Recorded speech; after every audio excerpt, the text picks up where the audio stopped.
Hello students, इस lecture के अंदर हम सेल का ईएमएफ और उसका इंटरनल रेजिस्टेंस को कैलकुलेट करेंगे। ठीक है, तो हमारे पास वही पोटेंशियोमीटर है। हमने एक सेल ले लिया जिसका ईएमएफ हम कैलकुलेट करना चाह रहे हैं, उसको कनेक्ट कर दिया पोटेंशियोमीटर के साथ, जैसा कि फिगर में शो है। ठीक है, तो now slide the jockey of the potentiometer wire till the galvanometer show zero deflection. ये जो जॉकी है जाए, इसको 1 मीटर जो लेंथ का वायर है ए बी, उसके ऊपर स्लाइड कीजिए। कब तक? जब तक गैल्वेनोमीटर का डिफ्लेक्शन जीरो न हो जाए। ठीक है, तो क्या होगा, जिस पॉइंट पे जाने के बाद गैल्वेनोमीटर डिफ्लेक्शन जीरो देगा, वहाँ पे ईएमएफ ऑफ द सेल वो किसके बराबर हो जाएगा? वी ऑफ ए जे, यानी कि potential drop across the length A to J के बराबर हो जाएगा भाई। और potential drop across the resistance या ए टू जे वो कितना होगा? V is equal to I R होता है, और आर क्या था यहाँ पे? रेजिस्टेंस पर यूनिट लेंथ। तो ए जे की लेंथ मान ली एल है हमारे पास, तो वी ऑफ ए जे क्या हो जाएगा? आई आर रेजिस्टेंस पर unit length R of R into L. ठीक है, तो ये हो जाएगा वी ऑफ ए जे के बराबर। तो हमारे पास जो लास्ट एक्सप्रेशन हमने बताया था उसके हिसाब से वी ऑफ ए जे क्या हो जाएगा? I R of R into L. L is the length of A J. तो ई किसके बराबर था? वी ऑफ ए जे के बराबर। तो ई की वैल्यू क्या होगी? E M F of the cell I R L into L. ठीक है, आर ऑफ आर क्या है? रेजिस्टेंस पर unit length of a potentiometer wire. तो पोटेंशियोमीटर वायर का हम रेजिस्टेंस पर यूनिट लेंथ कैलकुलेट कर सकते हैं। जो हम वायर यूज़ कर रहे हैं उसको वेटस्टोन ब्रिज के थ्रू हम उसके रेजिस्टेंस की वैल्यू कैलकुलेट कर सकते हैं। ठीक है, measuring the balancing length, length भी हम जान सकते हैं भाई कैसा है।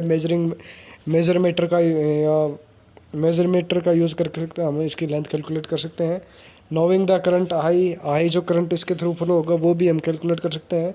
EMF of the cell can be measure. तो इस टाइप से किसी भी सेल की ईएमएफ को हम यहाँ से कैलकुलेट कर सकते हैं भाई। ठीक है, ईएमएफ जो कैलकुलेट करेंगे उसको कैलकुलेट करते समय हमें क्या क्या प्रिकॉशंस रखने होंगे, वो क्या है? EMF of the cell in the primary should be greater than that of the secondary. ठीक है, प्राइमरी के केस में जो हम ईएमएफ कैलकुलेट करेंगे, यानी कि 2 सेल ले रखे हैं मैंने पास, तो प्राइमरी सेल की ईएमएफ जो होगी वो सेकेंडरी सेल की ईएमएफ से हमेशा ज़्यादा होगी। The potentiometer point A always positive with respect to B. Potentiometer का जो ए पॉइंट लेंगे वो बी के रेस्पेक्ट में हमेशा पॉजिटिव ही लेके चलेंगे, क्योंकि हाई से लो लेवल की तरफ हम जो कि जे को स्लाइड करेंगे भाई। ठीक है, और करंट जो होगा वो हमेशा स्मॉल इंटरवल ऑफ टाइम के लिए इसमें फ्लो करवाएंगे। ठीक है, ताकि वायर जो है वो उसमें हीट जनरेट ना हो। ठीक है, उसके बाद आता है कि भाई हम वोल्ट मीटर को यूज़ ना कर करके पोटेंशियोमीटर क्यों यूज़ कर रहे हैं? EMF of the cell calculate. यहाँ पे वोल्ट मीटर लगाइए इसके दोनों सिरों के ऊपर, और वोल्ट मीटर से डायरेक्ट हमारे पास वोल्ट मीटर ईएमएफ उसकी वोल्टेज का रीडिंग दे देगा। तो पोटेंशियोमीटर यूज़ क्यों कर रहे हैं वोल्ट मीटर की बजाय? तो उसका क्या एडवांटेज है वो देखिए। If we use the voltmeter to measure the EMF of the cell due to finite resistance of the voltmeter, a current will the draw from the cell। ठीक है, वोल्टमीटर का अपना कोई ना कोई रेजिस्टेंस होगा जिसकी वजह से इस जो सेल का होगा वो उसकी वजह से कोई ना कोई जो थोड़ा बहुत करंट होगा वो ड्रा होगा। So the measure the value of only terminal potential not the EMF. तो उस केस में हमारे पास जो वोल्टेज की वैल्यू आएगी वो दो टर्मिनल है उन दोनों के पॉइंट के बीच का पोटेंशियल डिफरेंस आएगा, ना कि ईएमएफ ऑफ द सेल। इस केस में अब क्या होगा? EMF of the cell can be measure only if no current in draw from the cell. EMF क्या होता है? वो पोटेंशियल सेल का जब तक उसके अंदर से कोई भी चार्ज बाहर ना निकला हो।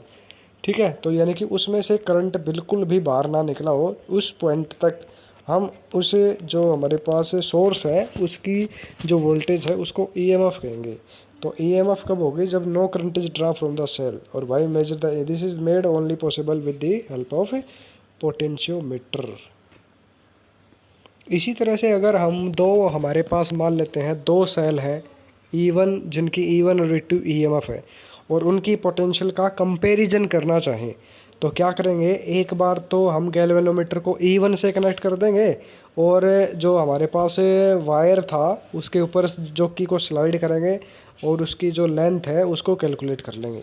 तो उस केस में हमारे पास E1 के कोरस्पॉन्डिंग उसकी जो लेंथ होगी वो हमें मिल जाएगी, V of A J I rho L per unit area, ये हम कैलकुलेट कर लेंगे। ठीक है, दूसरे केस में हम क्या करेंगे, अब जब दूसरे की कैलकुलेट करेंगे तो उस केस में हमारे पास होगा क्या, यहाँ से इसको हटा करके और इसे दूसरे सेल E2 के साथ कनेक्ट कर देंगे।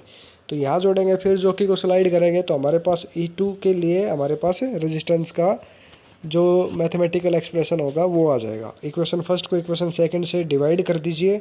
E1 बाई E2 जो होगा वो प्रोपोर्शनल होगा किसके, L1 बाई L2 के, क्योंकि हमने अभी थोड़ी देर पहले निकाला था कि जो पोटेंशियल ड्रॉप होगा V वो प्रोपोर्शनल होगा किसके, लेंथ ऑफ द वायर के। तो जो E1 E2 का रेशियो होगा वो प्रोपोर्शनल होगा किसके, लेंथ ऑफ द वायर के। नेक्स्ट जो टॉपिक आता है हमारे पास इस चैप्टर का और मोस्ट इम्पोर्टेंट भी है काफ़ी, ये होता है measurement the internal resistance of the cell. ठीक है, पोटेंशियोमीटर की एप्लीकेशन है ये। पोटेंशियोमीटर का यूज़ करके हम सेल के इंटरनल रेजिस्टेंस को मेजर करना चाह रहे हैं। तो क्या करेंगे, देखो पोटेंशियोमीटर के साथ में एक सेल को जोड़ दिया और उसके साथ में एक गैल्वेनोमीटर को जोड़ दिया और जॉकी को उसी तरह से स्लाइड करते जाएंगे। तो देखो होगा क्या, internal resistance of the cell हमने मान लिया क्या है, आर है, स्मॉल आर इंटरनल रेजिस्टेंस होगा। When the cell in open circuit close the key K1 and open the plug K2। तो K1 को तो हमने क्लोज कर दिया, तो इस सर्किट में तो करंट बह रहा है और इस K2 जो की है ऊपर, यानी कि हमारे पास जो सेल है उस सेल की भी एक की है K2। तो इस K2 की को हम क्या करेंगे, ओपन रखेंगे। तो जब तक इसको ओपन रखेंगे तब तक क्या होगा, सेल में से करंट फ्लो नहीं करेगा और सेल में से करंट फ्लो नहीं करेगा तो उसका इंटरनल रेजिस्टेंस के ऊपर इफेक्ट नहीं होगा। Now EM of the cell is appear in E proportional to L1। हमें पता है कि ईएम ऑफ द सेल होगी वो लेंथ ऑफ द कंडक्टर के डायरेक्टली प्रोपोर्शनल थी। ठीक है, तो हमने मान लिया कि जो L है वो लेंथ है, बैलेंसिंग लेंथ है। When cell of the circuit is close circuit, यानी कि K1 और K2 दोनों को क्लोज कर देंगे, then certain introduce a certain resistance R। तो उसकी वजह से हमारे पास क्या होगा, जो वायर लगा हुआ है उसका कोई ना कोई रेजिस्टेंस होगा, वो हमने मान लिया कैपिटल R है। तो सेल का जो टोटल रेजिस्टेंस होगा वो क्या होगा, small internal resistance plus circuit का रेजिस्टेंस कैपिटल R। तो total resistance of the circuit क्या हो जाएगा, small r plus capital R। Now the terminal potential difference V of the cell appear in the primary coil. L2 is the corresponding balancing length. तो जो potential drop होगा वो किसके proportional हो जाएगा, L2 लेंथ के प्रोपोर्शनल हो जाएगा। ठीक है, तो क्या हो जाएगा, हमारे ओम्स लॉ के according V is equal to I R. I क्या होगा, EMF डिवाइडेड बाई रेजिस्टेंस। तो EMF तो क्या है E, रेजिस्टेंस क्या है small r plus capital R, multiply by resistance की वैल्यू कितनी है R। ठीक है, तो ये क्या हुआ हमारे पास पोटेंशियल। अब पोटेंशियल इक्वेशन सेकंड से हमें पता है पोटेंशियल किसके प्रोपोर्शनल है, लेंथ L2 के प्रोपोर्शनल है। तो ये वाली टर्म L2 के प्रोपोर्शनल होगी। तो यहाँ से हमने निकाल दिया कि ये वाली जो टर्म है वो L2 के डायरेक्टली प्रोपोर्शनल होगी भाई। ठीक है, इक्वेशन फर्स्ट में क्या है हमारे पास कि E जो प्रोपोर्शनल है वो L1 के है। इक्वेशन सेकंड में क्या है, E बाई आर और R प्लस R जो प्रोपोर्शनल है वो L2 के है। तो इक्वेशन सेकंड जो थर्ड है और इक्वेशन फर्स्ट से डिवाइड कर दो। जब इक्वेशन फर्स्ट और थर्ड को डिवाइड करेंगे तो क्या आएगा हमारे पास, small r plus capital R divided by capital R, वो किसके बराबर हो जाएगा, L1 बाई L2 के प्रोपोर्शनल आ जाएगा भाई। तो L1 बाई L2 हमारे पास क्या होगी, ये लेंथ होगी डिफरेंट। ठीक है, दो अलग अलग हमने जो मेजरमेंट लिए थे, एक बार रेजिस्टेंस को कनेक्ट किए बगैर और एक बार दूसरी बार जब external resistance of the battery या इंटरनल रेजिस्टेंस हमने कनेक्ट किया था उसको कैलकुलेट किया था तब। तो दोनों के केस में L1 L2 आ गया। तो हमारे पास क्या हो जाएगा, यहाँ से R से दोनों तरफ डिवाइड कर दो तो लेफ्ट हैंड साइड में क्या बन जाएगा, R से डिवाइड करने पे small r by capital R plus 1, ये क्या हो जाएगा L1 बाई L2 के बराबर हो जाएगा। ठीक है, 1 को राइट हैंड साइड में ले जाओ तो क्या हो जाएगा हमारे पास यहाँ से small R by capital R L1 by L2 minus 1, capital R उधर ले जाएंगे तो मल्टीप्लाई में चल जाएगा। तो स्मॉल आर की वैल्यू क्या हो जाएगा हमारे पास, capital R L1 by L2 minus 1। ठीक है, ठीक है। ये जो फाइनल एक्सप्रेशन है इसको हम E और V की टर्म में भी रिप्रेजेंट कर सकते हैं। तो small r is equal to capital R E divided by V। तो E क्या है, जब हमने इस की को प्रेस नहीं किया था, K2 जो की थी हमारे पास वो ओपन थी, तो उस केस में हमारे पास जो वायर का रेजिस्टेंस था वो बिल्कुल जीरो था। तो इस जो बैटरी का जो EMF था वो मैक्सिमम था, तो उस केस में हमारे पास E था। दूसरे केस में हमने क्या किया था, इस के जो की थी हमारे पास K2, इसको हमने क्लोज कर दिया था। तो K2 की को क्लोज करने से ये जो वायर कनेक्टेड है इसका कोई ना कोई external resistance capital R introduce हो जाएगा। तो जब ये रेजिस्टेंस कैपिटल R इंट्रोड्यूस होगा तो इसमें कोई ना कोई पोटेंशियल ड्रॉप होगा, और पोटेंशियल ड्रॉप होने की वजह से हमारे पास जो होगा पोटेंशियल डिफरेंस E जो है वो V में कन्वर्ट हो जाएगा, क्योंकि उसमें से थोड़ा बहुत चार्ज जो है वो रेजिस्टेंस के अक्रॉस ड्रॉप हो गया।